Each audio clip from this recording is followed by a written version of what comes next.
المبين أحمد المصطفى سيدي المرسلين صلى الله ربنا على النور المبين أحمد المصطفى سيدي المرسلين صلى الله ربنا على النور المبين أحمد المصطفى سيدي المرسلين صلى الله ربنا على النور المبين أحمد المصطفى سيدي المرسلين صلى الله ربنا على النور المبين أحمد المصطفى سيدي المرسلين صلى الله ربنا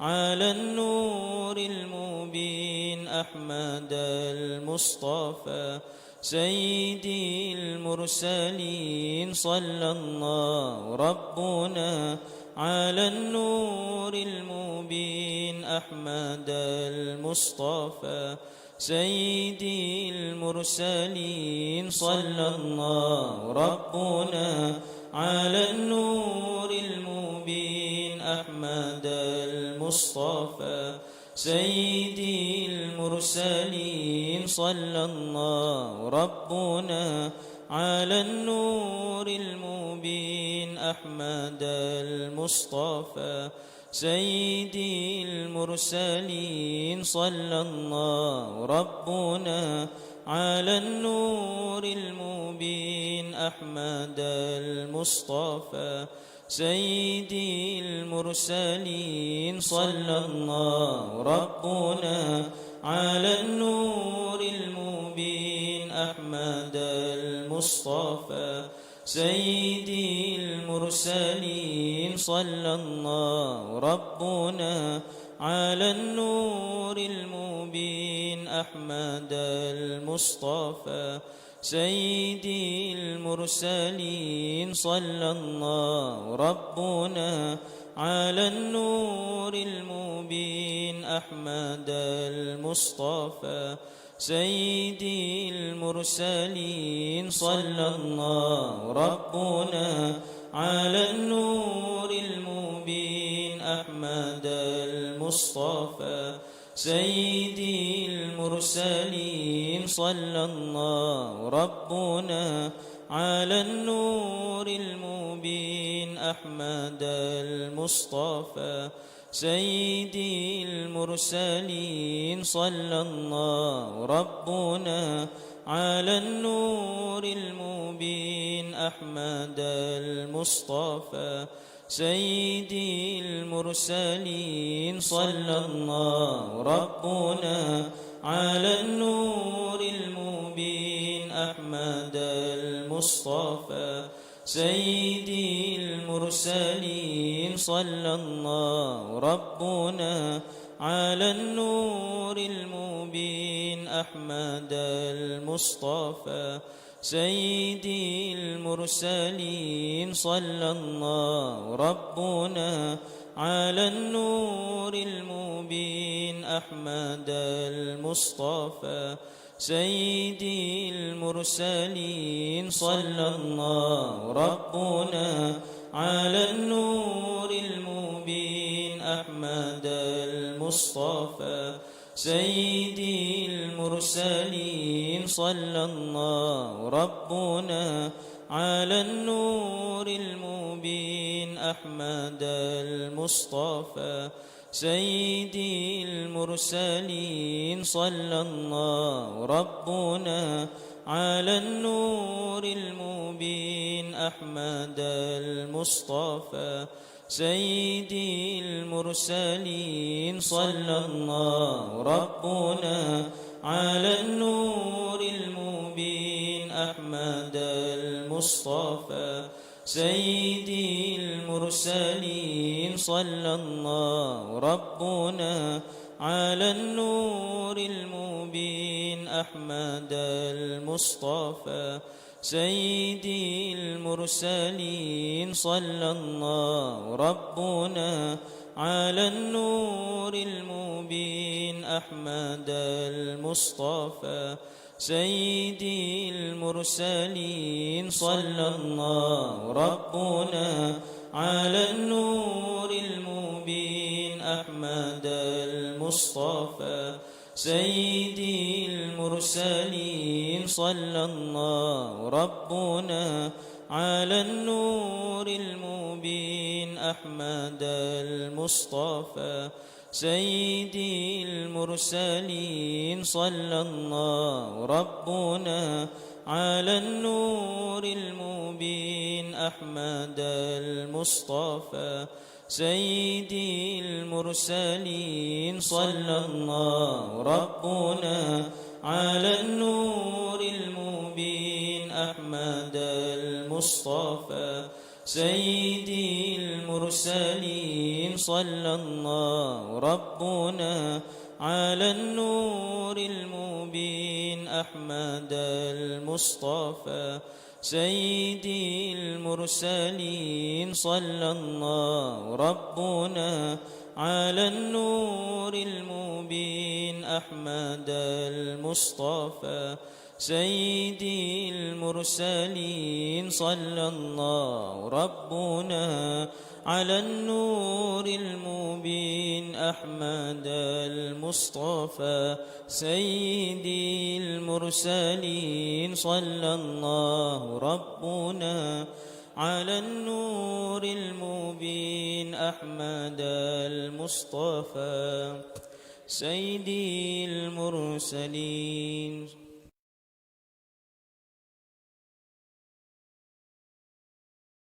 صلى الله ربنا على النور المبين أحمد المصطفى سيدي المرسلين صلى الله ربنا على النور المبين أحمد المصطفى سيدي المرسلين صلى الله ربنا على النور المبين أحمد المصطفى سيدي المرسلين صلى الله ربنا على النور المبين أحمد المصطفى سيدي المرسلين صلى الله ربنا على النور المبين أحمد المصطفى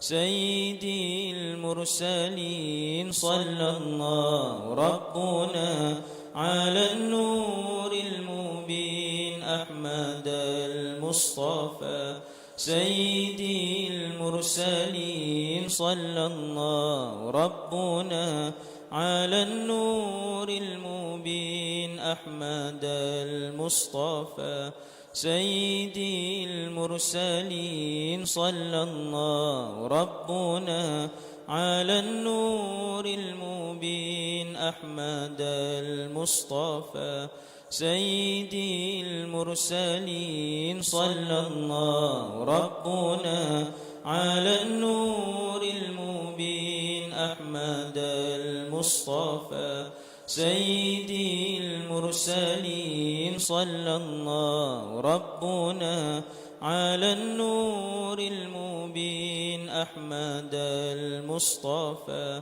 سيدي المرسلين صلى الله ربنا على النور المبين أحمد المصطفى سيدي المرسلين صلى الله ربنا على النور المبين أحمد المصطفى سيدي المرسلين صلى الله ربنا على النور المبين أحمد المصطفى سيدي المرسلين صلى الله ربنا على النور المبين أحمد المصطفى سيدي المرسلين صلى الله ربنا على النور المبين أحمد المصطفى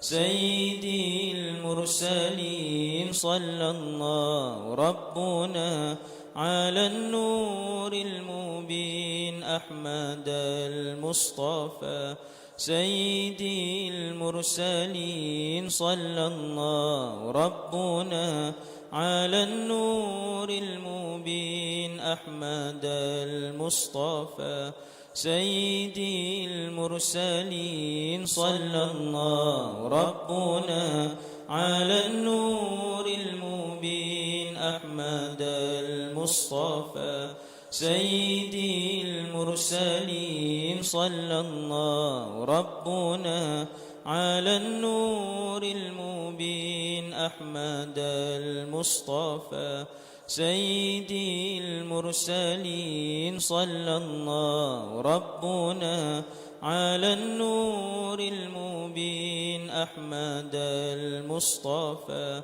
سيدي المرسلين صلى الله ربنا على النور المبين أحمد المصطفى سيدي المرسلين صلى الله ربنا على النور المبين أحمد المصطفى سيدي المرسلين صلى الله ربنا على النور المبين أحمد المصطفى سيدي المرسلين صلى الله ربنا على النور المبين أحمد المصطفى سيدي المرسلين صلى الله ربنا على النور المبين أحمد المصطفى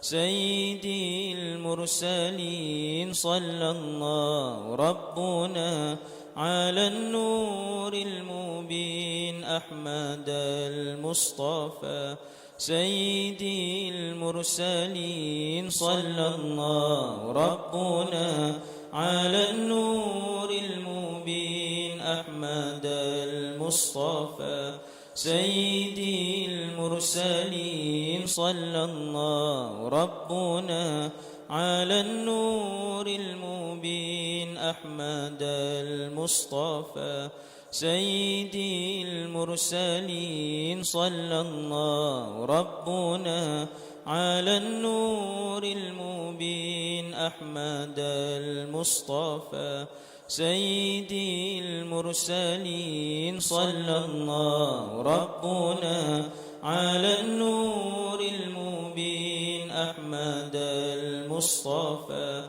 سيدي المرسلين صلى الله ربنا على النور المبين أحمد المصطفى سيدي المرسلين صلى الله ربنا على النور المبين أحمد المصطفى سيدي المرسلين صلى الله ربنا على النور المبين أحمد المصطفى سيدي المرسلين صلى الله ربنا على النور المبين أحمد المصطفى سيدي المرسلين صلى الله ربنا على النور المبين أحمد المصطفى سيدي المرسلين صلى الله ربنا على النور المبين أحمد المصطفى سيدي المرسلين صلى الله ربنا على النور المبين أحمد المصطفى سيدي المرسلين صلى الله ربنا على النور المبين أحمد المصطفى سيدي المرسلين صلى الله ربنا على النور المبين أحمد المصطفى سيدي المرسلين صلى الله ربنا على النور المبين أحمد المصطفى سيدي المرسلين صلى الله ربنا على النور المبين أحمد المصطفى سيدي المرسلين صلى الله ربنا على النور المبين أحمد المصطفى سيدي المرسلين صلى الله ربنا على النور المبين أحمد المصطفى سيدي المرسلين صلى الله ربنا على النور المبين أحمد المصطفى سيدي المرسلين صلى الله ربنا على النور المبين أحمد المصطفى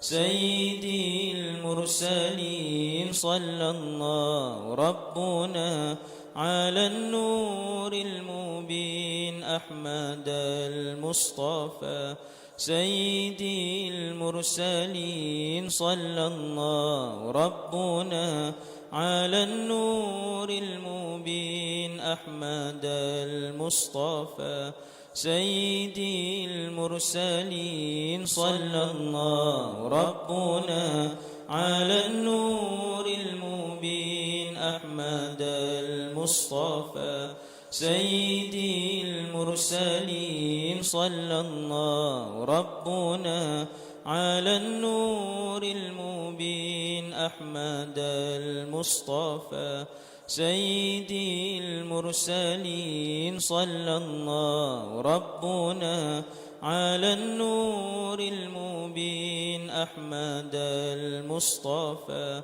سيدي المرسلين صلى الله ربنا على النور المبين أحمد المصطفى سيدي المرسلين صلى الله ربنا على النور المبين أحمد المصطفى سيدي المرسلين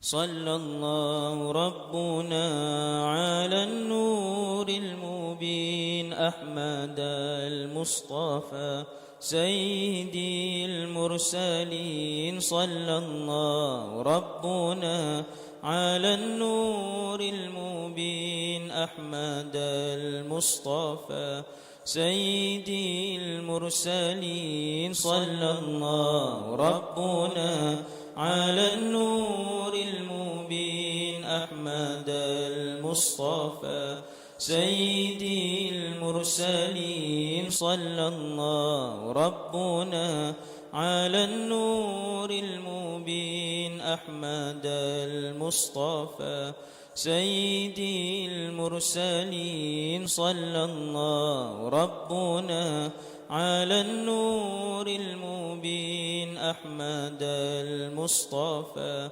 سيدي المرسلين صلى الله ربنا على النور المبين أحمد المصطفى سيدي المرسلين صلى الله ربنا على النور المبين أحمد المصطفى سيدي المرسلين صلى الله ربنا على النور المبين أحمد المصطفى سيدي المرسلين صلى الله ربنا على النور المبين أحمد أحمد المصطفى سيدي المرسلين صلى الله ربنا على النور المبين أحمد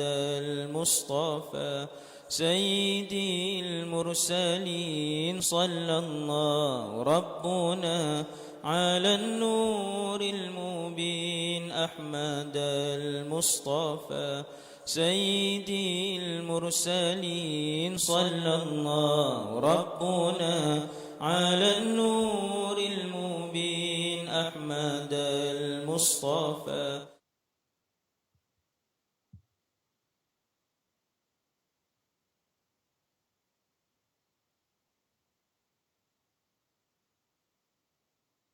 Alhamdulillah sihat.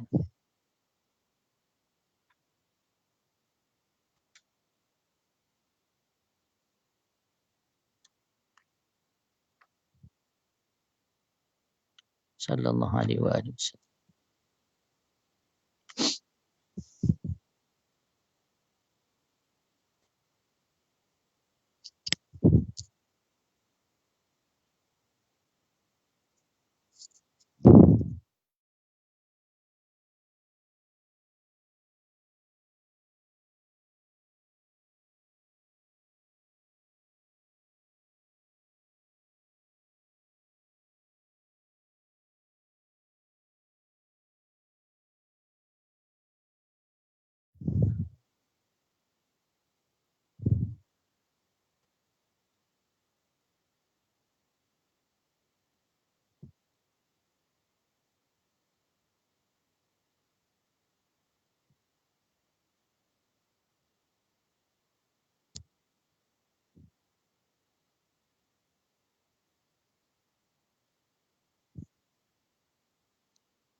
InsyaAllah.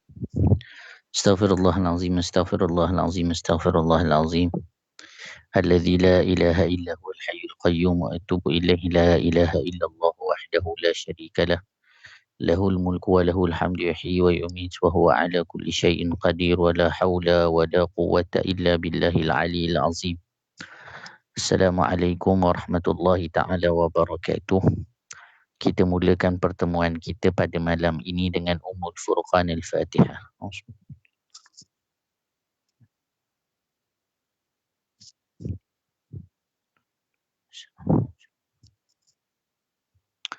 Bismillahirrahmanirrahim. Allahumma inna nuqaddimu ilaika baina aydina kulli nafasin wa lamhatin wa lahzatin wa khatratin wa tarfatin yatrifu biha ahlus samawati wa ahlul ard wa kullu syai'in huwa kainun fi ilmika aw qad kanu qaddimu ilaika baina aydina dhalika kulli. Allahumma rabbana atina min ladunka rahmatan wa 'allimna min ladunka ilma.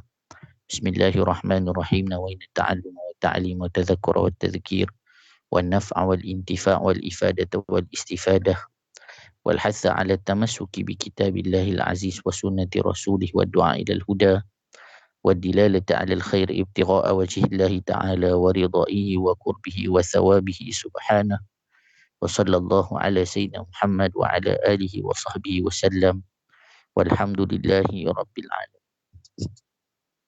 Bismillahirrahmanirrahim. Alhamdulillah, puji dan syukur kita panjatkan kepada Allah Subhanahu wa taala. Salawat dan salam ke atas junjungan besar baginda Rasulullah sallallahu alaihi wasallam,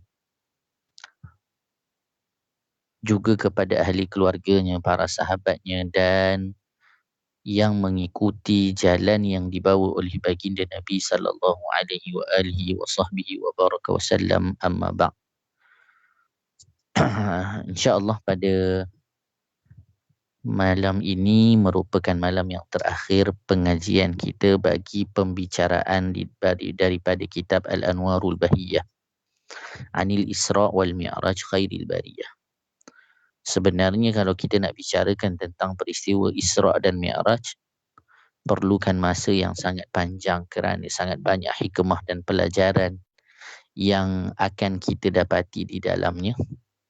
Tetapi sekurang-kurangnya pertemuan kita sebanyak 3 kali ini dapat membuka dan juga dapat menambah ilmu dan pengetahuan kita tentang betapa agungnya Rasulullah sallallahu alaihi wa alihi wa sahbihi wa baraka wasallam, juga betapa cintanya Rasulullah kepada kita, betapa istimewanya Rasulullah sallallahu alaihi wasallam, juga hikmah-hikmah yang kita dapat singkapi dalam 3 hari ini merupakan hikmah-hikmah yang perlu kita bawa dalam berjalan menuju kepada Allah Subhanahu wa taala. Kita teruskan pembacaan kita di halaman 23. Perenggan yang kedua, Syekh Asy-Syami mengatakan kemudian Rasulullah sampai di sebuah lembah dan mencium bau yang harum dan nyaman seperti baunya misik. Dan Rasulullah sallallahu alaihi wasallam mendengar satu suara, "Wahai Jibril, apakah ini?" Jibril menjawab, "Ini adalah suara syurga." Kemudian suara syurga berkata, "Wahai Tuhanku, datangkanlah padaku apa yang telah engkau janjikan. Sesungguhnya telah banyak bilik-bilikku, istabrak, harir, sundus dan abqari, yakni pelbagai jenis sutera, lu'lu' dan marjan, emas dan perak, gelas-gelas permaidani, tembikar, tunggangan, maduku, airku, susuku dan arakku." Maka kemudian Allah menjawab, "Bagimu semua orang muslim dan muslimat, mukmin dan mukminat, dan orang-orang yang beriman kepadaku dan kepada Rasulku dan beramal soleh, serta tidak menyekutukanku, tidak menjadikan selain aku tandingan, dan orang-orang yang takut kepadaku, dan barang siapa yang takut kepadaku, maka dia akan aman. Barang siapa yang meminta kepadaku, maka aku akan membalasnya. Barang siapa yang bertawakal kepadaku, aku akan mencukupinya. Sesungguhnya aku adalah Allah, tiada Tuhan selainku. Aku tidak akan mengingkari janji. Sesungguhnya beruntunglah orang-orang yang beriman. Maha suci dan maha luhur Allah, sebaik-baik pencipta. Syurga menjawab, "Sungguh aku redha." Maka diperlihatkan kepada Nabi berkaitan ataupun diperlihatkan syurga kepada Nabi. Dan Allah mengkhabarkan siapakah orang-orang yang akan menjadi penghuni-penghuni syurga. Maka perkhabaran ini agar kita berusaha menjadi salah satu daripada jenis-jenis orang yang menjadi penghuni-penghuni syurga. Kemudian Rasulullah sampai di sebuah lembah dan mendengar suara yang aneh dan mencium bau yang busuk dan bertanya, "Apakah ini wahai Jibril?" Jibril menjawab, "Ini adalah suara neraka, neraka Jahannam berkata, 'Wahai Tuhanku, datangkanlah padaku apa yang telah engkau janjikan.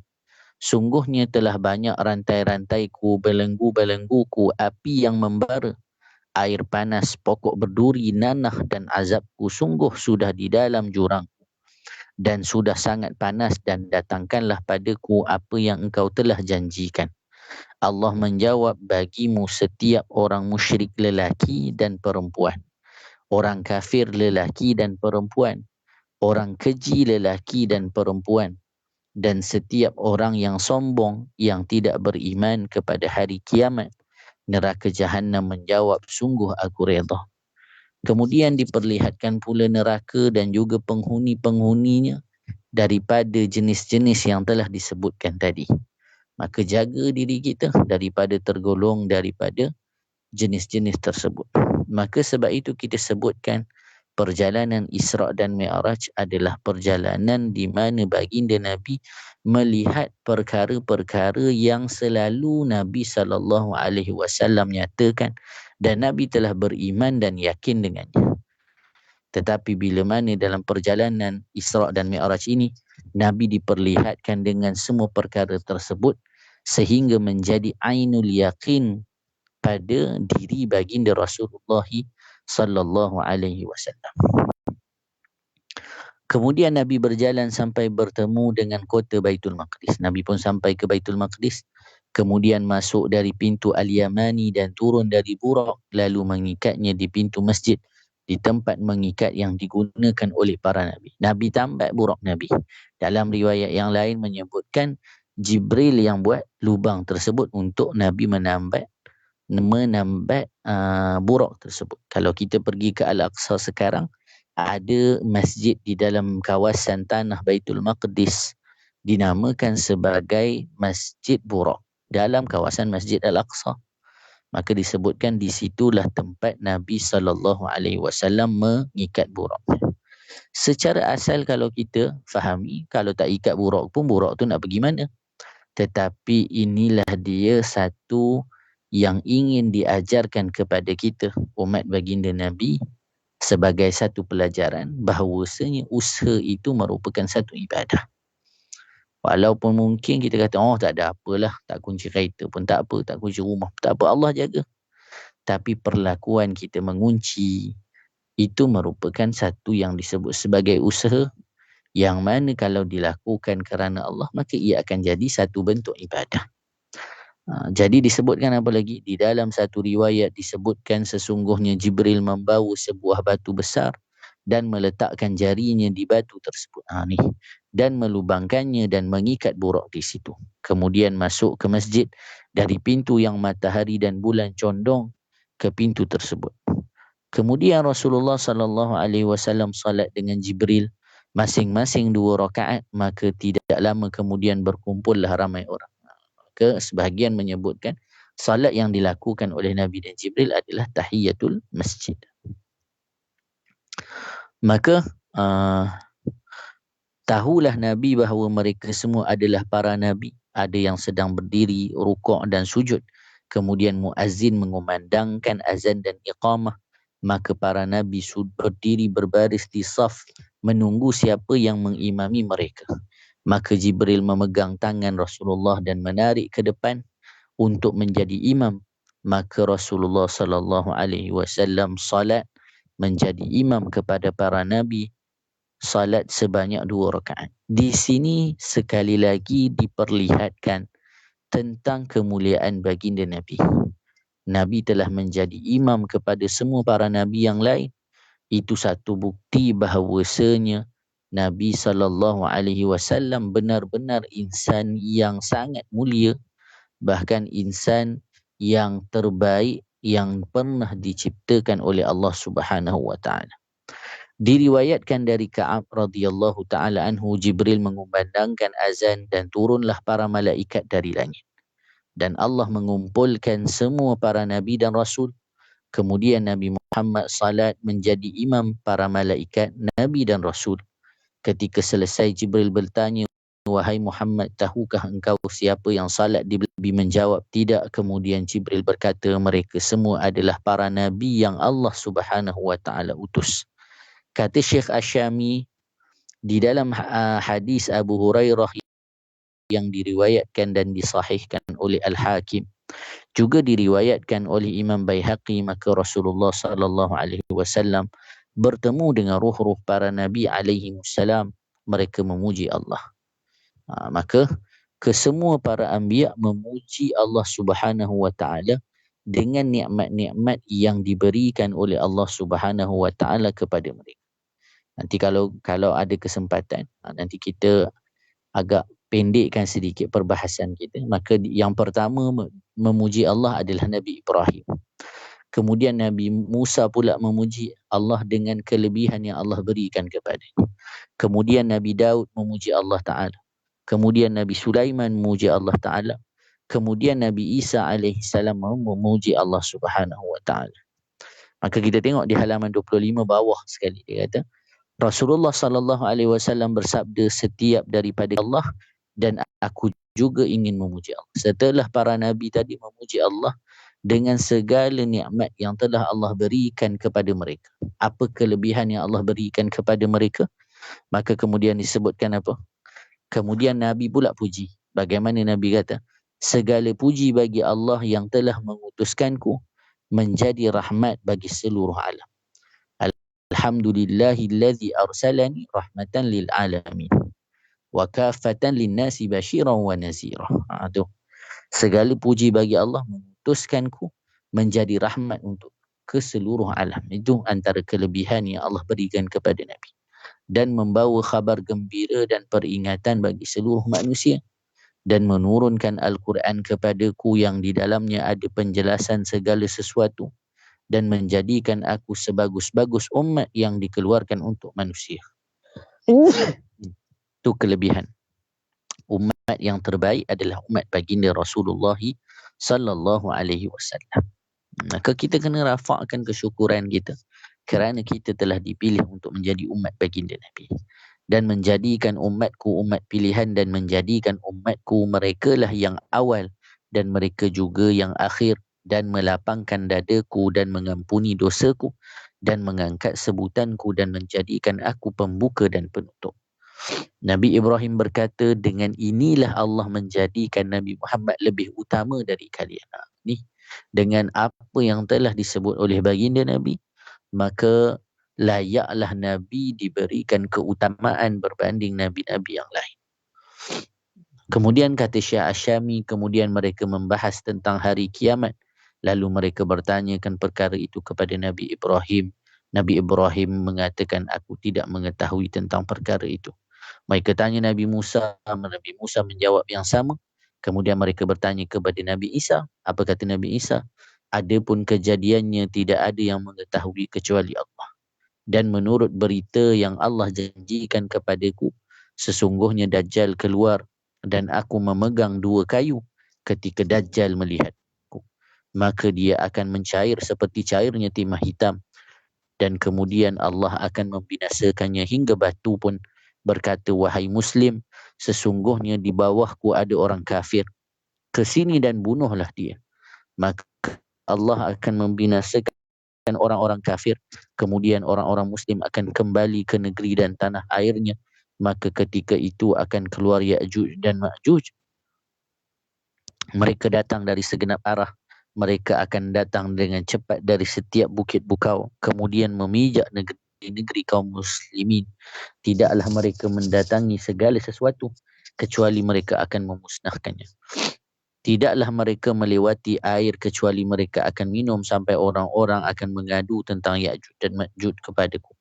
Maka aku berdoa kepada Allah di atas Ya'juj dan Ma'juj, maka Allah akan membinasakan mereka sehingga bumi berbau busuk kerana baunya mereka.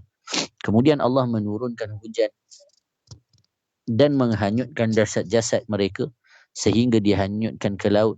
Dan menurut berita yang Allah janjikan padaku, sesungguhnya apabila telah terjadi yang demikian itu, maka sesungguhnya kiamat itu seperti wanita hamil yang sudah cukup bulan. Keluarganya tidak tahu bila ia akan dikejutkan dengan kelahiran, sama ada siang atau malam. Kemudian Rasulullah bersin agak kuat, lalu Jibril datang dengan membawa sebuah bekas berisi arak dan berisi susu. Lalu Nabi memilih susu. Berkata Jibril, sesungguhnya engkau telah memilih fitrah. Sebahagian hikmah dan faedah pemandangan-pemandangan yang dilihat oleh Rasulullah ketika peristiwa Isra' dan Mi'raj ini adalah pemandangan-pemandangan di alam batin, tentang pelbagai macam hikmah dan hakikat yang kembali kepadanya urusan-urusan manusia yang terjadi di alam zahir. Maka semua yang diperlihatkan kepada Nabi adalah untuk kita mengambil pelajaran daripadanya agar kita mempersiapkan diri kita untuk bertemu dengan Allah. Rasulullah bertanya kepada Jibril tentang teka-teki pemandangan-pemandangan tersebut. Maka Jibril menyingkap rahsianya. Pemandangan itu menunjukkan ada hikmah yang besar, ada dan faedah-faedah yang agung. Kemudian di halaman 28, di sini disebutkan apa antara hikmahnya. Ia mengisyaratkan kepada kita sesungguhnya sumber yang hakiki bagi akhlak ialah agama, bukan semata-mata dari hati. Sebab itulah terdapat kesalahan-kesalahan orang zaman sekarang ini ketika mana menjadikan dasar akhlak yang asli adalah hati. Ia adalah kesalahan besar. Hati semata-mata tidak layak dan tidak sah untuk dijadikan dasar akhlak, kerana hati boleh dididik dan dibentuk. Pendidikan dan pembentukannya itu adalah dengan bentuk dan arahnya yang sesuai dengan wawasan, lingkungan, zaman dan keadaan. Ya, hati yang dibentuk oleh agama, dididik di dalam Islam dan dibersihkan dengan syariat dan akidah adalah sumber terbesar dari akhlak. Maka semua perkara yang kembali kepada agama dan akidah, kerana sesungguhnya hati itu dibentuk seperti pembuatan barang-barang tiruan yang diibaratkan dengan akhlak-akhlak yang buruk. Sebahagian orang menjadikan kemaslahatan umum sebagai tempat rujukan akhlak, sedangkan maslahat umum itu tidak terbatas. Setiap orang berbicara tentang kemaslahatan umum, tetapi dia berbicara menurut pemikirannya sendiri, sama ada pemikiran yang sesat atau tidak. Kemaslahatan umum untuk dijadikan dasar akhlak, ia menjadi dasar yang tidak terjamin kebenarannya.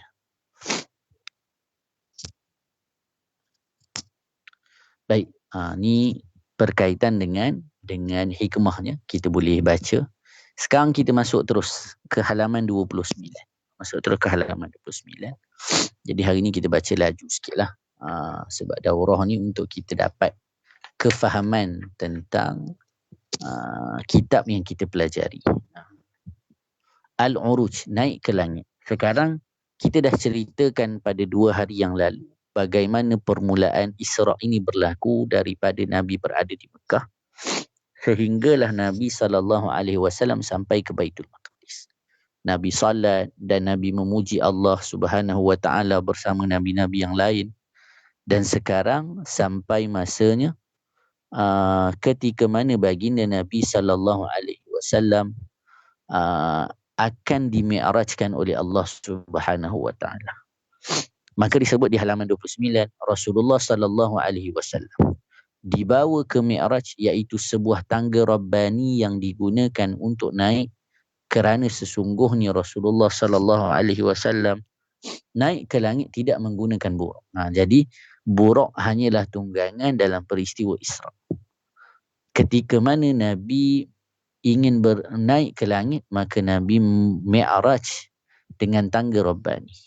Para ulama sebut, kita apa pula? Tangga kita menuju Allah, apa mi'raj kita menuju Allah?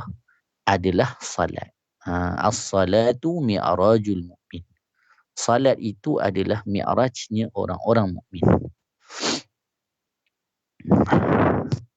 Sebahagian riwayat mengatakan Rasulullah menaiki buraq sampai membawanya ke langit. Tetapi pendapat yang masyhur, Rasulullah naik dengan menggunakan mi'raj, yakni tangga. Kemudian Rasulullah berkata, kami dinaikkan ke langit dunia, kemudian Jibril meminta dibukakan pintu. Jibril ditanya, siapa ini? Jibril menjawab, Jibril. Jibril ditanya, siapa bersamamu? Jibril menjawab, Muhammad. Jibril ditanya lagi, apakah baginda telah diutus? Dalam satu riwayat menyebut bu'isa ilaihi. Jibril menjawab, ya. Dikatakan padanya, selamat datang, semoga Allah memanjangkan umurmu. Jadi dekat sini disebutkan, walaupun Sayyidina Jibril adalah ketua kepada semua malaikat, tetapi ketika mana sampai di tempat orang yang ataupun yang bertanggungjawab, malaikat yang bertanggungjawab, Jibril akan tetap ikut aturan.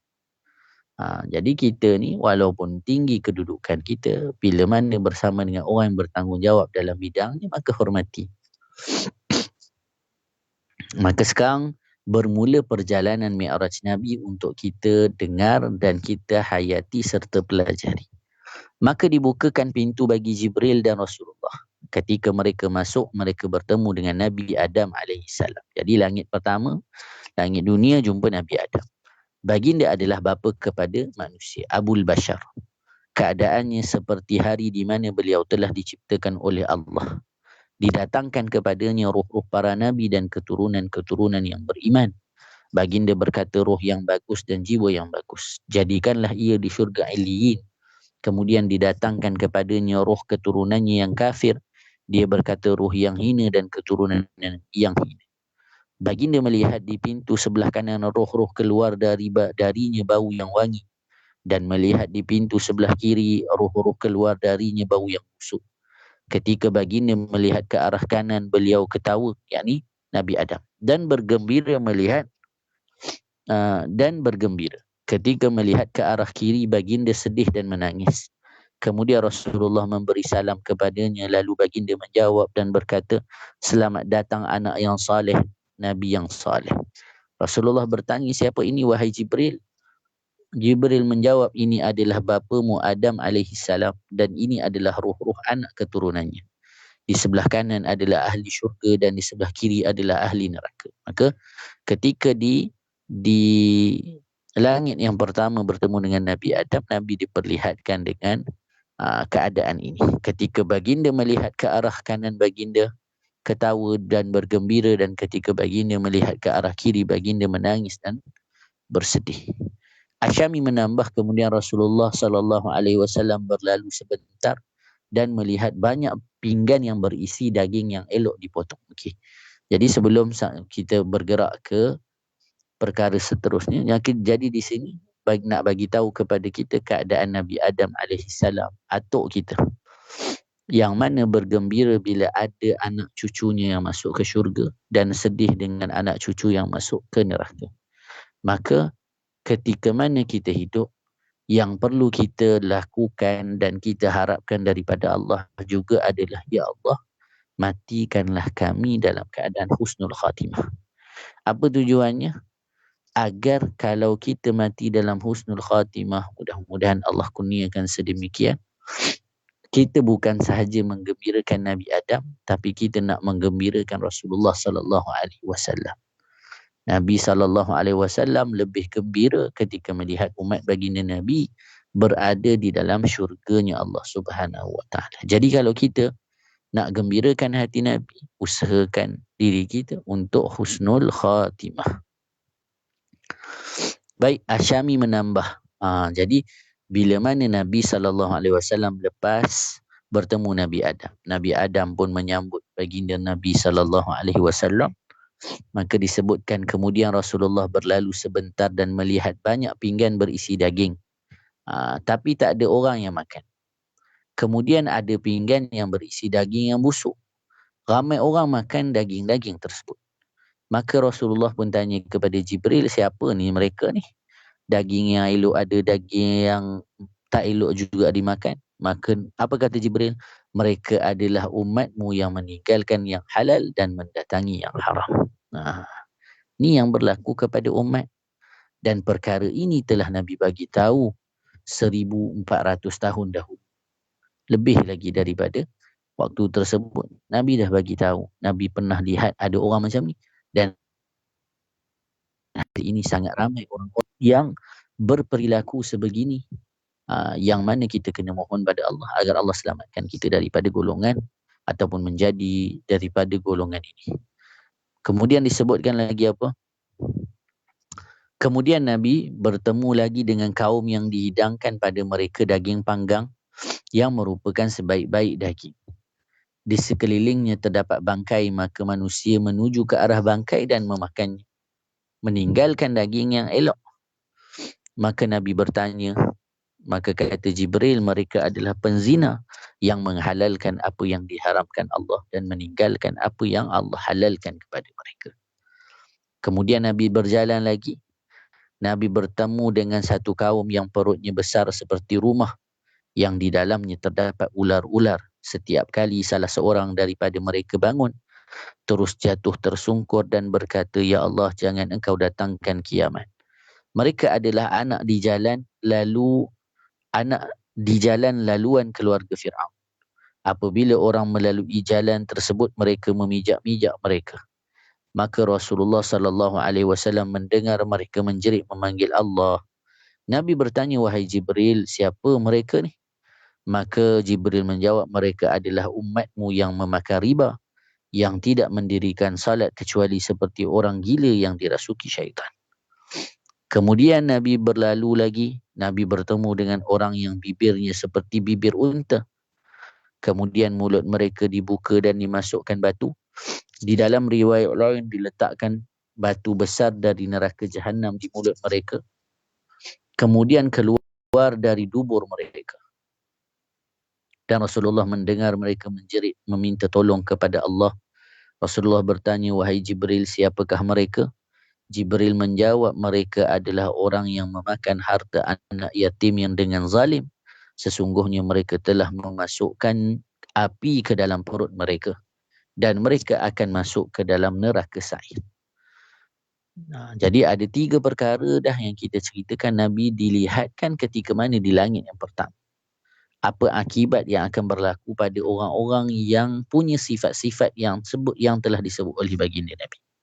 Kemudian Nabi lalu lagi, Nabi nampak wanita-wanita yang digantung buah dadanya dan wanita-wanita yang digantung kakinya dalam keadaan terbalik. Rasulullah mendengar jeritan mereka kepada Allah. Rasulullah bertanya, siapa ni? Maka kata Jibril, mereka adalah wanita yang berzina dan membunuh anak-anak mereka. Kemudian Nabi berjalan lagi dan Nabi bertemu dengan kaum yang dipotong daging tubuh mereka dan disuapkan ke dalam mulut mereka. Dikatakan mereka, makanlah seperti mana engkau telah makan daging saudaramu. Rasulullah bertanya, siapakah mereka wahai Jibril? Jibril menjawab, mereka adalah orang-orang yang mengumpat dan orang-orang yang mencela. Jadi ini 5 perkara yang telah Allah perlihatkan kepada baginda Nabi, akibat-akibat yang akan diterima oleh orang-orang yang punya sifat sebegini. Maka ini satu ingatan kepada kita untuk kita jaga diri kita, ahli keluarga kita, selamatkan daripada terjerumus daripada orang-orang yang telah disebut ataupun golongan-golongan yang telah diazab ataupun diberi gambaran kepada Nabi tentang apakah azab-azab yang mereka diazab oleh Allah Subhanahu wa taala. Kemudian Rasulullah berlalu dan bertemu dengan kaum yang dipotong sudah. Jadi itu selesai 5 perkara yang diperlihatkan kepada Nabi sallallahu alaihi wasallam. 1 2 3 4 5 6 perkara. Kemudian disebutkan apa? Kemudian Nabi naik ke langit kedua. Berlaku perkara yang sama. Jibril minta buka pintu, maka ditanya, adakah siapa Jibril? Bersama siapa Muhammad? Adakah dibangkitkan? Kemudian malaikat membukanya dan malaikat mendoakan kepada baginda Nabi. Bila mana dibuka, maka ketika di langit kedua Nabi bertemu Nabi Isa dan juga Nabi Yahya. Yang mirip antara satu dengan lain. Mereka satu sama lain ni mirip. Sama ada dari segi pakaian atau rambut mereka berdua. Ada bersama mereka berdua beberapa orang dari kaum mereka. Maka Nabi kata apa? Nabi Isa bertubuh sederhana, tidak terlalu tinggi dan tidak terlalu besar. Kulitnya berwarna putih kemerahan, berambut terurai, seolah-olah baru keluar dari tempat mandian. Rasulullah menggambarkan Nabi Isa seperti Urwah bin Mas'ud Al-Thaqafi. Baginda memberi salam kepada Nabi Isa dan Nabi Yahya dan mereka menjawab salam tersebut. Kemudian berkata, selamat datang saudara yang saleh dan Nabi yang saleh, dan mereka mendoakan Rasulullah. Kemudian Nabi naik ke langit yang ketiga dan dibukakan pintu sebagaimana yang sebelumnya. Dan kemudian ketika mana di langit ketiga Nabi bertemu dengan Nabi Yusuf alaihi salam. Dan bersama Nabi Yusuf alaihi salam beberapa orang dari kaumnya. Kemudian Rasulullah mengucapkan salam dan Nabi Yusuf menjawab salam. Kemudian Nabi Yusuf menyebutkan selamat datang saudara yang saleh dan Nabi yang saleh, dan mendoakan Rasulullah sallallahu alaihi wasallam. Maka disebutkan Nabi Yusuf telah diberi oleh Allah separuh keindahan. Di dalam satu riwayat, makhluk Allah yang paling elok mengalahkan seluruh makhluk lain, seperti bulan purnama mengalahkan bintang-bintang yang lain. Jadi Nabi Yusuf ni elok rupanya, cantik rupanya, sehingga kalau kita baca dalam kisah Nabi Yusuf alaihi salam, kalau orang perempuan menghiris jari-jari mereka tak terasa sakitnya kerana terpegun melihat kecantikan, ketampanan Nabi Yusuf alaihi salam. Tapi kata para ulama, ketika mana dibandingkan Nabi Yusuf dengan baginda Nabi, maka tetap lebih indah dan cantiknya baginda Rasulullah sallallahu alaihi wasallam. Tetapi kerana keindahan akhlak baginda Nabi yang cukup tinggi, sehingga akhlak Nabi lebih dominan daripada kecantikan zahir yang ada kepada baginda Rasulullah sallallahu alaihi wasallam. Kemudian disebutkan apa lagi? Kemudian Nabi naik ke langit keempat dan diminta dibuka pintu, dan di langit keempat bertemu dengan Nabi Idris alaihi salam. Maka kalau dibahaskan Nabi Idris, dia dah mati dan kemudian dah dihidupkan semula. Dan ketika mana bertemu dengan Nabi Idris alaihi salam, Nabi Idris telah mendoakan baginda Rasulullah. Kemudian naik ke langit kelima, bertemu dengan Nabi Harun alaihi salam. Jadi Nabi Harun separuh janggutnya berwarna putih dan separuh lagi berwarna hitam. Panjang janggutnya sampai ke pusat, dan sekeliling Nabi Harun adalah kaum daripada Bani Israel, dan Nabi memberi salam kepadanya, dan Nabi Harun menjawab salam Nabi sallallahu alaihi wasallam. Kemudian Nabi Harun mendoakan Nabi sallallahu alaihi wasallam. Kemudian ketika ditanya oleh Nabi kepada Jibril, siapa ini wahai Jibril? Maka kata Jibril, ini adalah lelaki yang dicintai oleh kaumnya, Harun bin Imran. Kemudian naiklah Nabi ke langit yang keenam. Dan ketika berada di langit keenam, Nabi bertemu dengan Nabi Musa alaihi salam. Tapi disebut dekat situ apa dia dulu? Maka pintu langit dibuka bagi Jibril dan Rasulullah sallallahu alaihi wasallam. Dan Rasulullah melewati beberapa orang Nabi yang ada bersama mereka kurang dari 10 orang. Kemudian melewati beberapa orang Nabi yang ada bersama mereka satu kaum. Kemudian melewati beberapa orang Nabi dan tidak bersama sesiapa. Kemudian Nabi melewati satu jemaah yang besar yang menutupi ufuk. Rasulullah bertanya, siapakah kumpulan ini? Maka dijawab, Nabi Musa dan kaumnya. Ramai. Tapi kemudian apa dia kata lagi? Tetapi angkatlah kepada kepalamu. Maka Rasulullah mengangkat kepala dan melihat jemaah yang besar yang menutupi ufuk dari arah sini dan arah sana. Lebih ramai lagi. Maka dikatakan kepada Rasulullah, mereka adalah umatmu dan ada selain dari mereka 70,000 yang masuk syurga tanpa hisab. Mudah-mudahan Allah menjadikan kita daripada golongan yang masuk syurga tanpa hisab. Allahumma inna nas'alukal jannata bighairi hisab. Maka ketika Rasulullah dan Jibril masuk, maka bertemu dengan Nabi Musa bin Imran, seorang berkulit putih kemerah-merahan yang bertubuh tinggi seperti lelaki dari kabilah Syanu'ah, yakni kabilah dari Yaman. Dan tubuhnya mempunyai bulu yang banyak. Jika dia memakai 2 helai baju, maka bulunya tetap nampak. Maksudnya bulunya tetap keluar. Rasulullah memberi salam kepadanya dan Nabi Musa menjawab salam. Kemudian berkata, selamat datang saudara yang saleh dan Nabi yang saleh. Dan mendoakan Rasulullah dengan doa yang baik. Nabi Musa berkata, manusia menyangka bahawa aku adalah semulia-mulia Bani Adam di sisi Allah daripada orang ini. Ternyata baginda lebih mulia di sisi Allah daripada aku. Maka Nabi Musa kata, orang sangka aku ni mulia, akulah paling mulia. Rupanya yang sebenarnya Nabi SAW lebih mulia. Dan di sini ada satu kisah disebutkan apa? Ketika Nabi melewati Nabi Musa menangis. Maka dikatakan padanya, apakah yang membuatmu menangis? Baginda menjawab, aku menangis kerana sesungguhnya ada seorang lelaki yang diutus setelah aku. Umatnya lebih banyak masuk syurga daripada umatku. Bani Israel menyangka aku adalah semulia-mulia Bani Adam. Akan tetapi lelaki dari Bani Adam ini telah menggantikan aku di dunia sedangkan aku di akhirat. Seandainya hanya dirinya sendiri aku tidak peduli, akan tetapi dia bersama umatnya. Kelebihan-kelebihan yang Allah kurniakan bukan hanya untuk Nabi, tetapi juga diberikan kepada umatnya Rasulullah sallallahu alaihi wasallam. Dan seterusnya Nabi naik ke langit ke-7. Ketika dibukakan, maka ketika itu Nabi bertemu dengan Nabi Ibrahim alaihissalam.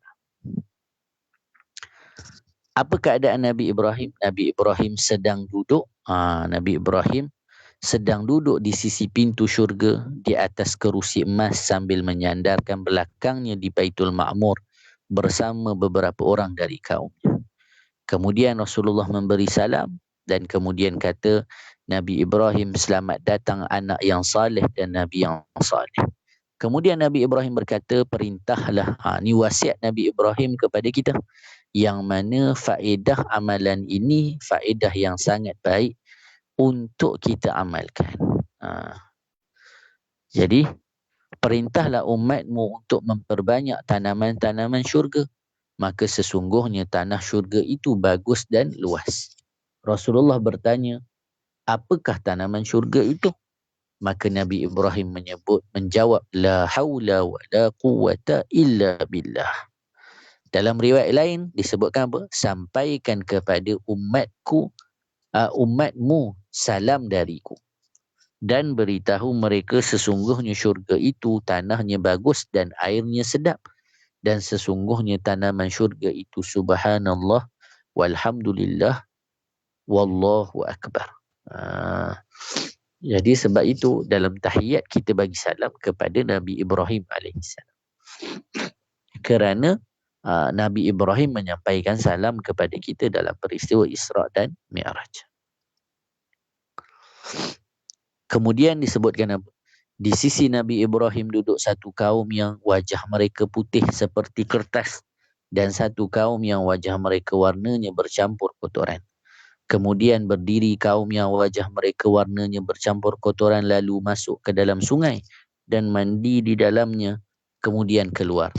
Setelah itu wajah mereka telah bersih sedikit. Kemudian mereka masuk lagi ke sungai dan mandi di dalamnya dan mereka masuk lagi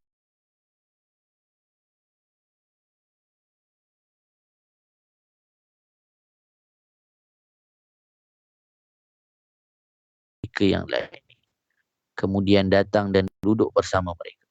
Maka Rasulullah bertanya, wahai Jibril, siapakah mereka yang berwajah putih dan siapa pula yang wajahnya ada kotoran dan sungai apakah yang mereka masuk dan mandi? Maka kata Jibril, adapun mereka yang berwajah putih itu adalah kaum yang tidak mencampur imannya dengan kezaliman. Orang yang bersih ni masa dalam hidupnya tak melakukan maksiat kepada Allah. Adapun mereka yang wajahnya ada kotoran adalah kaum yang mencampur amal soleh dan maksiat. Kemudian mereka bertaubat dan Allah menerima taubat mereka. Adapun sungai yang pertama adalah rahmat Allah. Sungai yang kedua adalah nikmat Allah. Dan sungai yang ketiga adalah Tuhan mereka memberi mereka minum. Dan dengan minuman yang lagi menyucikan. Kemudian dikatakan kepada Rasulullah, inilah tempatmu dan tempat umatmu. Rasulullah mendapati umatnya terbahagi kepada dua, sebahagian mereka yang memakai baju putih seperti kertas, sebahagian lagi memakai baju yang kotor berdebu. Kemudian baginda masuk ke dalam Baitul Ma'mur dan orang-orang yang memakai baju putih masuk bersama baginda. Dan ditahan orang-orang yang memakai baju yang kotor berdebu dengan keadaan yang baik. Kemudian Rasulullah salat bersama orang-orang beriman di Baitul Ma'mur yang setiap hari masuk ke dalamnya, ke dalam Baitul Ma'mur 70,000 malaikat yang tidak kembali lagi ke Baitul Ma'mur sampai hari kiamat. Baitul Ma'mur itu terletak lurus ataupun selari dengan Kaabah. Jika ada batu yang jatuh dari Baitul Ma'mur, nescaya akan jatuh tepat di atas Kaabah.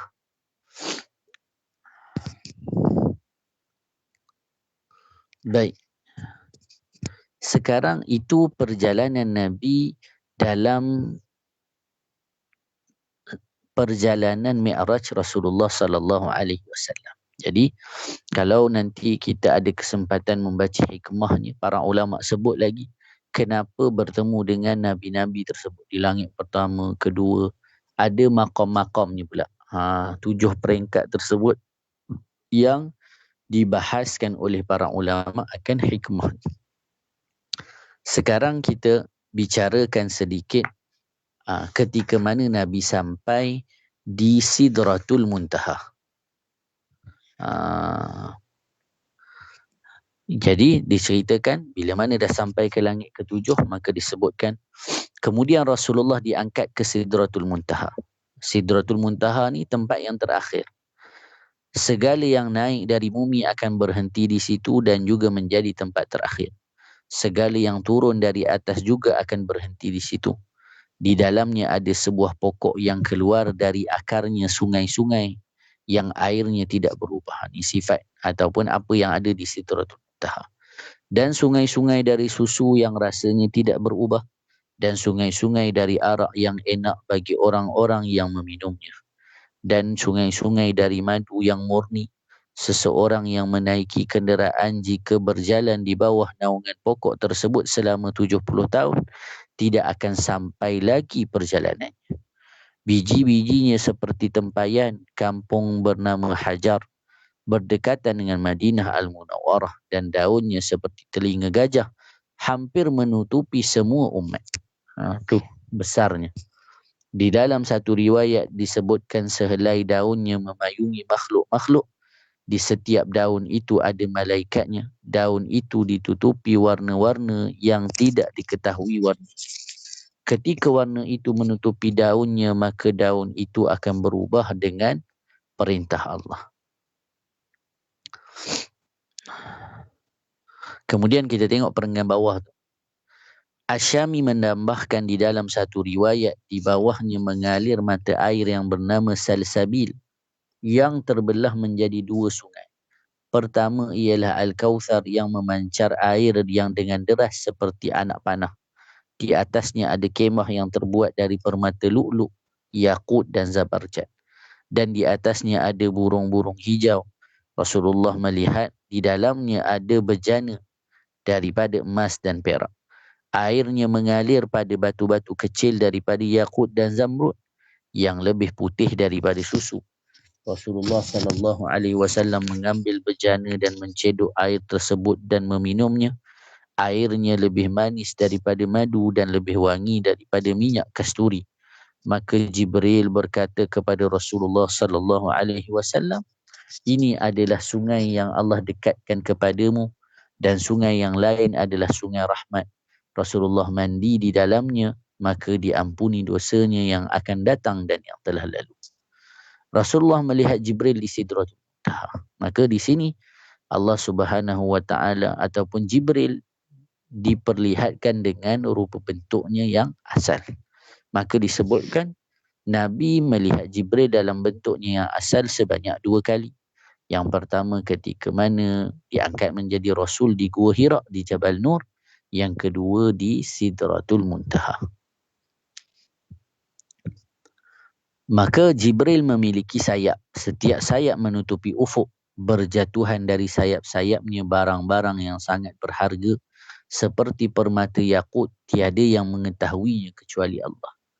Kemudian Rasulullah dibawa ke Telaga Kautsar dan masuk ke dalam syurga yang di dalamnya ada perkara-perkara yang tidak pernah dilihat mata, tidak pernah didengari telinga dan tidak pernah terlintas di dalam hati manusia. Tu sifatnya syurga.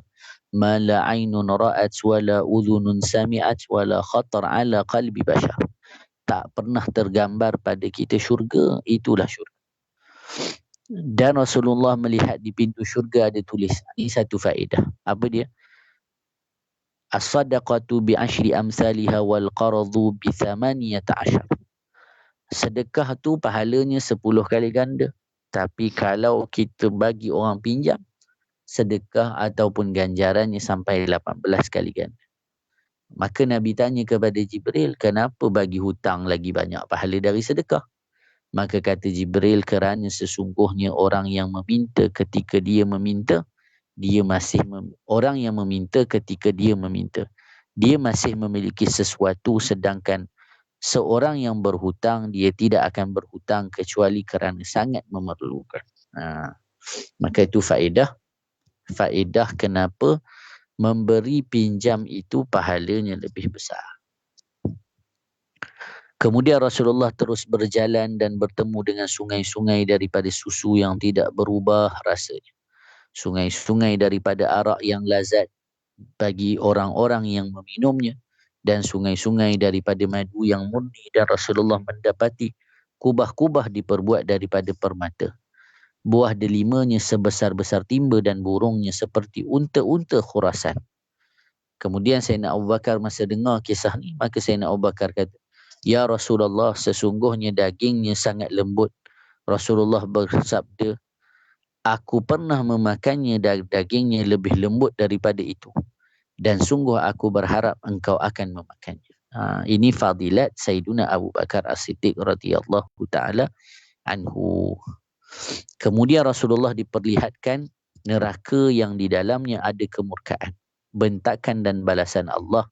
Kemudian neraka itu ditutup. Sekarang dibahaskan pula berkaitan dengan munajat yang dilakukan oleh baginda Nabi. Kemudian Rasulullah dinaikkan ke suatu tempat yang terdengar goresan-goresan qalam dalam menentukan takdir-takdir. Takdir ditulis.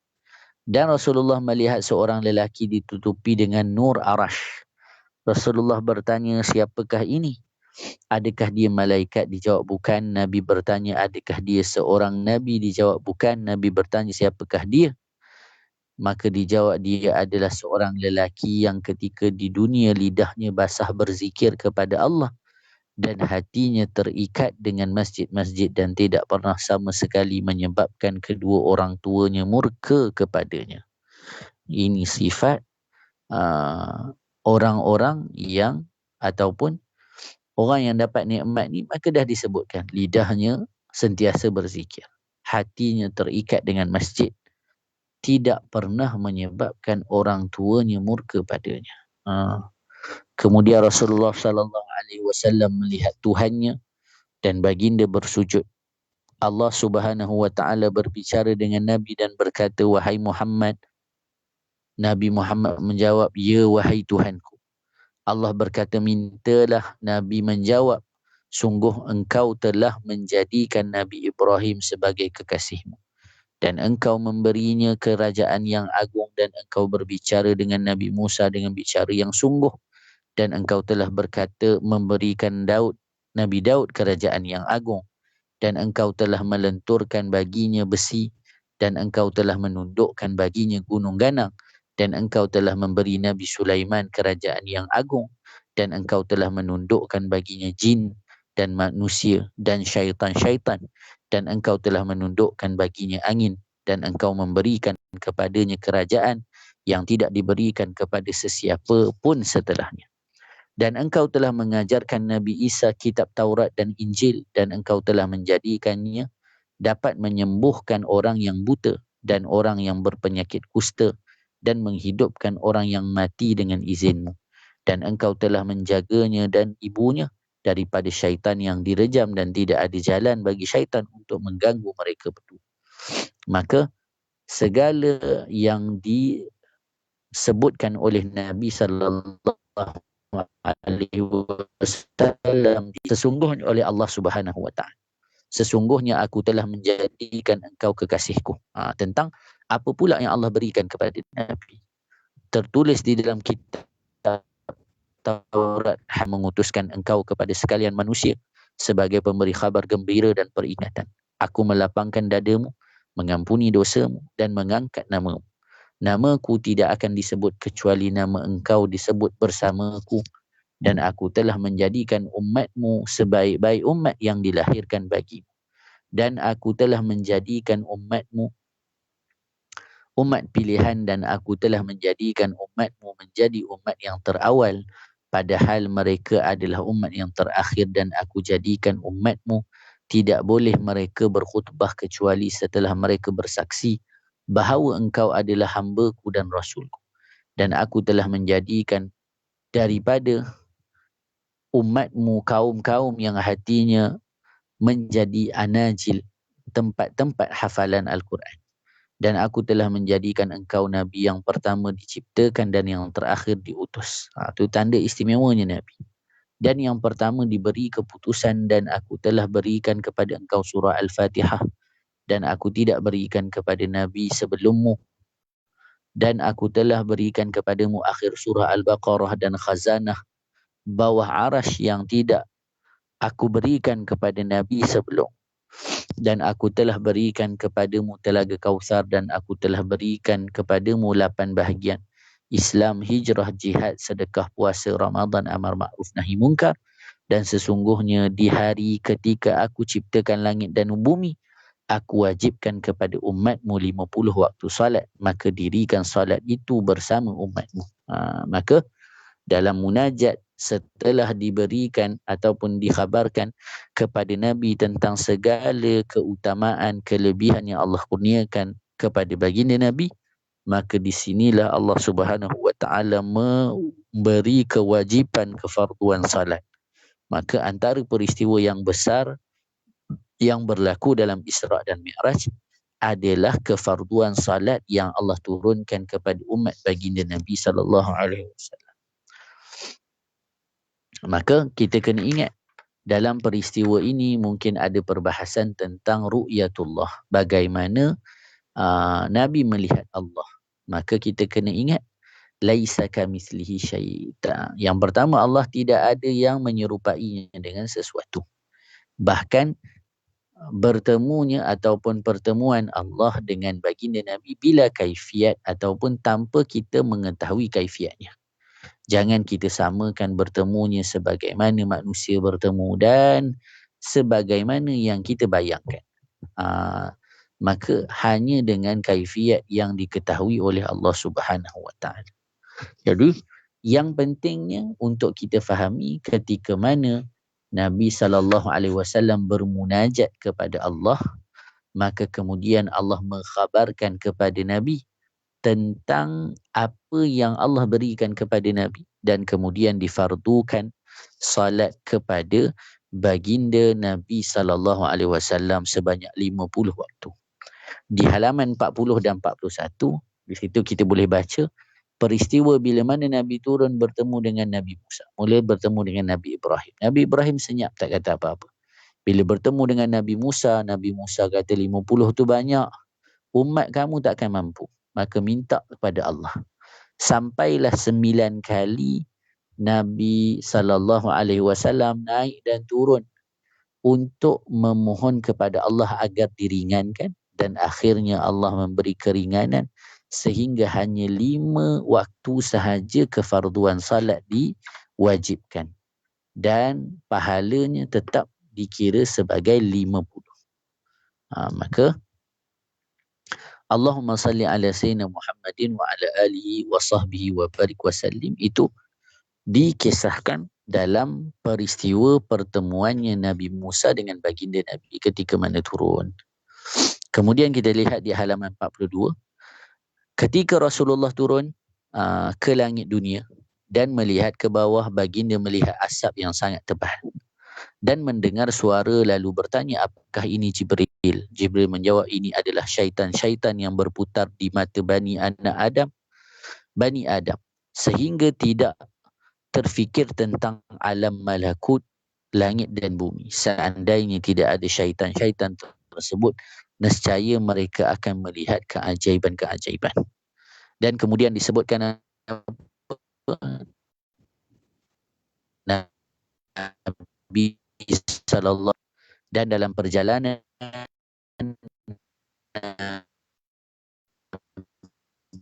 bila tersebut ada seekor unta yang membawa 2 kantung, satu kantung berwarna yang kehilangan seekor unta yang telah ditemukan. Maka Rasulullah memberi salam kepada mereka. Sebahagian mereka berkata, ini suara Muhammad. Kemudian Rasulullah pun mendatangi sahabat-sahabatnya sebelum subuh di Mekah. Jadi bila mana selesai sahaja pertemuan ataupun Nabi SAW mendapat hadiah daripada Allah, kefarduan salat, maka Nabi pun bergerak untuk pulang ke Mekah. Dalam perjalanan Nabi itu bertemu dengan 3 kafilah ataupun 3 kafilah pedagang. Dan ketika mana Nabi sampai di Mekah, waktu ketika mana Nabi sampai itu masih lagi belum lagi subuh. Jadi sebab itu disebut sebahagian malam sahaja peristiwa ini berlaku. Baik, Allahumma salli ala Sayyidina Muhammadin wa ala alihi wa sahbihi wa barik wa sallim. Jadi kita tengok dalam peristiwa ini di mauqif yang terakhir. Jadi kisah Isra' dan Mi'raj ini yang terakhirnya cerita bila mana Nabi balik apa yang berlaku. Kemudian di bahagian belakang daripada buku ni kita boleh baca. Dia cerita tentang hikmah-hikmah pengajaran yang kita dapat daripada peristiwa Isra' dan Mi'raj ini. Dan sangat baik untuk kita baca dan ambil manfaat. Sebab tu bagi yang ikuti pengajian tapi tak beli kitab ni, saya sangat menyarankan untuk dibeli dan dibaca. Sehingga kita akan lihat pengetahuan kita berkaitan dengan peristiwa agung ini sangat sedikit dan cetek. Jadi kita tengok apa yang berlaku dalam kisah ini. Terakhirnya, ketika tiba waktu pagi, Rasulullah yakin dan mengetahui bahawa orang-orang tidak akan mempercayai. Orang tahu dah, Nabi tahu dah. Rasulullah duduk dengan sedih, maka datanglah Abu Jahal. Lalu duduk berdekatan dengan Rasulullah. Seraya berkata mengejek Rasulullah. Apakah ada sesuatu? Rasulullah menjawab, ya. Abu Jahal bertanya, apakah itu? Maka Rasulullah menjawab, aku diisra'kan malam tadi. Aku diperjalankan malam tadi. Abu Jahal bertanya, ke mana? Rasulullah menjawab, ke Baitul Maqdis. Kemudian Abu Jahal kata, kemudian di pagi ni engkau dah ada kat sini bersama kami? Maka Rasulullah menjawab, ya. Abu Jahal kata, ni cantik lah ni kan. Lagilah boleh katok. Maka Abu Jahal kata, bagaimana jika aku memanggil kaummu? Apakah engkau menceritakan kepada mereka apa yang engkau ceritakan kepadaku? Maka Rasulullah menjawab, ya. Lalu Abu Jahal memanggil-manggil, wahai orang-orang Bani Ka'ab bin Lu'ay, datanglah ke sini. Maka orang ramai pun berkumpul datang, duduk keliling Nabi. Dan Abu Jahal kemudian cakap, ceritakan kepada kaummu apa yang engkau ceritakan kepadaku. Abu Jahal kata, ceritalah apa yang cerita tadi. Maka sesungguhnya dalam keadaan orang lain tak percaya kepada Nabi. Maka ketika itu ada orang yang pernah pergi ke Baitul Maqdis. Dia kata, wahai Muhammad, bagi tahu kepada kami bagaimana bangunannya. Baitul Maqdis ni macam mana bangunannya? Kalaulah kita, dahlah kita kata Nabi dalam peristiwa Isra' dan Mi'raj pergi mengejut waktu malam. Maka bila pula nak ada masa nak tengok binaan Baitul Maqdis macam mana rupanya, berapa banyak pintunya. Tetapi mukjizat Allah, mukjizat baginda Nabi dan bantuan daripada Allah Subhanahu Wa Taala, maka Nabi dapat jawab. Nabi dapat bagi tahu. Mula-mula apa yang berlaku? Rasulullah terus memberitahu mereka tentang bangunannya, keadaannya, jaraknya dengan gunung, hinggalah Rasulullah merasa ragu-ragu tentang ciri-cirinya. Kemudian baginda merasa susah yang tidak pernah dirasakannya sebelum itu. Lalu Allah datangkan Masjid Al-Aqsa kepada Rasulullah dan baginda dapat melihatnya dan diletakkan di sebelah rumah Aqil bin Abi Talib. Jadi macam hologram lah. Kalau kita dulu tu, kalau sekarang ni hologram lah kan, diletakkan, maka Nabi boleh nampak rupa bentuk Masjid Al-Aqsa. Maka orang bertanya, berapa banyak pintu masjid? Rasulullah belum menghitungnya. Maka beliau melihat ke arahnya dan menghitung berapa pintu demi pintu. Dan bagi tahu jumlahnya, Abu Bakar As-Siddiq kata, benar, kau benar. Orang-orang berkata, ada pun ciri-ciri yang diceritakannya, demi Allah sungguh benar. Kemudian mereka bertanya kepada Abu Bakar, apakah engkau mempercayainya? Bahawa sesungguhnya dia telah pergi malam tadi ke Baitul Maqdis dan kembali sebelum subuh. Maka apa kata Sayyidina Abu Bakar? Lihat, ini keimanan Sayyidina Abu Bakar As-Siddiq radhiyallahu ta'ala. Ya, sesungguhnya aku akan mempercayainya pada perkara yang lebih aneh lagi daripada itu. Nabi tak cerita Nabi pergi Mi'raj lagi. Nabi cerita Baitul Maqdis je. Pun orang dah tak percaya. Tapi Sayyidina Abu Bakar bagi tahu, kalau lebih daripada Aqsa pun aku percaya. Kemudian aku mempercayainya membawa berita dari langit sama ada waktu pagi atau petang, maka kerana itulah beliau digelar sebagai Abu Bakar As-Siddiq. Kemudian mereka tanya lagi. Ni mereka tanya. Mereka tanya apa? Ceritakan tentang kafilah kan. Kan kalau kau kata kau pergi Baitul Maqdis, mestilah dalam perjalanan kau jumpa dengan kami punya kafilah-kafilah dagangan. Maka apa kata Nabi? Aku mendatangi kafilah Bani Fulan di Rawha. Rawha ni satu laluan di antara Madinah ke Mekah. Mereka kehilangan seekor unta dan mencari-cari. Aku sampai di tempat barang-barang mereka dan seorang pun tidak ada di situ, dan aku menemukan satu bekas air dan aku meminumnya. Kemudian aku sampai di kafilah Bani Fulan di suatu tempat, dan di sana ada seekor unta merah yang membawa satu kantung berwarna hitam dan satu kantung berwarna putih. Ketika aku sampai di kafilah tersebut, mereka berjalan pulang dan unta mereka terjatuh dan cedera. Kemudian aku sampai di satu kafilah Bani Fulan di Tan'im. Yang paling depan adalah seekor unta yang berwarna putih kehitam-hitam, berkain pelana hitam dan membawa 2 kantung hitam. Kafilah itu akan datang pada kalian dari arah Saniyah. Mereka bertanya bilakah mereka akan tiba? Maka Nabi menjawab pada hari Rabu. Ketika datang hari tersebut, orang-orang Quraisy menunggu rombongan kafilah dari atas bukit. Jadi ketika mana Nabi cerita, yang paling dekat kafilah nak sampai daripada Tan'im. Kalau sekarang kita kata Tan'im dekat je, sekejap je dah sampai. Tapi dulu perjalanannya dikira jauh. Maka Nabi kata hari Rabu akan sampai. Maka Nabi berdoa ketika hari tersebut. Jadi semua orang tunggulah. Ketika datang hari tersebut, orang-orang Quraisy menunggu rombongan kafilah dari atas bukit. Dan telah lewat waktu siang. Dah nak petang dah. Tapi rombongan belum sampai. Maka ketika itu Nabi berdoa, maka ditambahkan 1 jam siang bagi Nabi. Berhenti matahari itu. Maksudnya matahari ataupun siang tambah masa. Maka matahari ditahan untuk Rasulullah sehingga rombongan kelihatan. Maka mereka menyambut unta tersebut dan berkata, apakah kalian kehilangan seekor unta? Kafilah menjawab, ya. Kemudian mereka bertanya tentang kafilah, apakah unta merah kalian cedera? Kafilah menjawab, ya. Orang Quraisy air. Seorang lelaki menjawab, demi Allah, aku meletakkannya dan tidak ada seorang pun meminumnya dan tidak aku tuangkan ke tanah.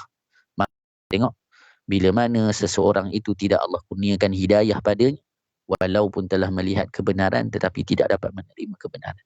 Bersyukurlah kepada Allah dengan nikmat iman dan Islam yang telah kita perolehi dan Allah telah kurniakan kepada kita.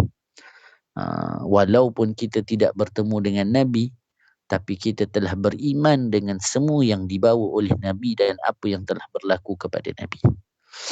Maka orang-orang Quraisy menuduh Rasulullah menggunakan sihir. Orang-orang Quraisy mengatakan benar apa yang dikatakan Walid. Maka Allah Subhanahu wa taala menurunkan ayat, wa ma ja'alna ru'yal lati arainaka illa fitnatan linnas.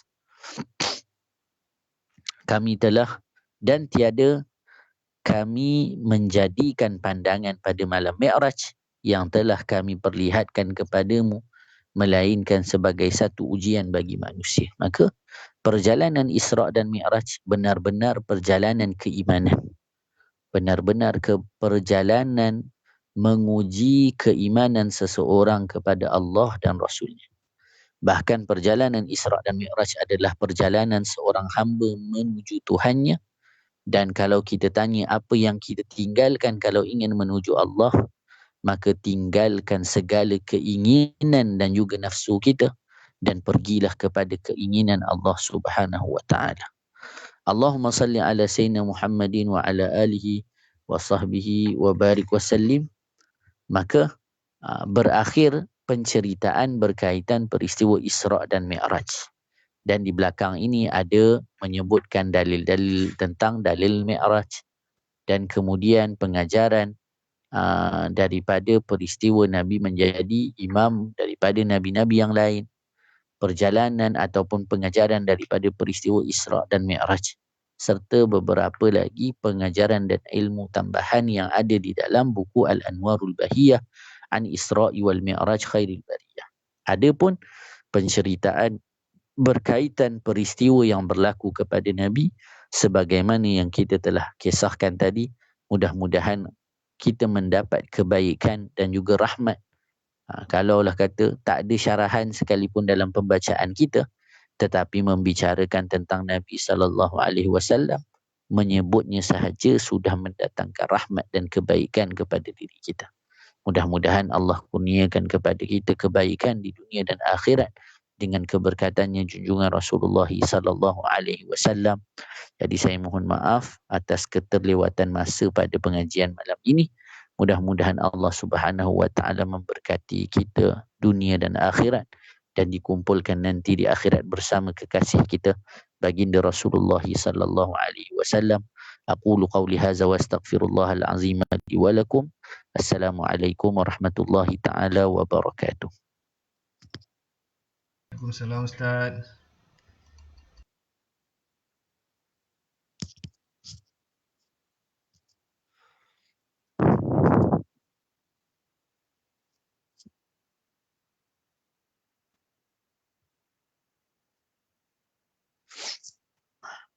Okay. Alhamdulillah selesai.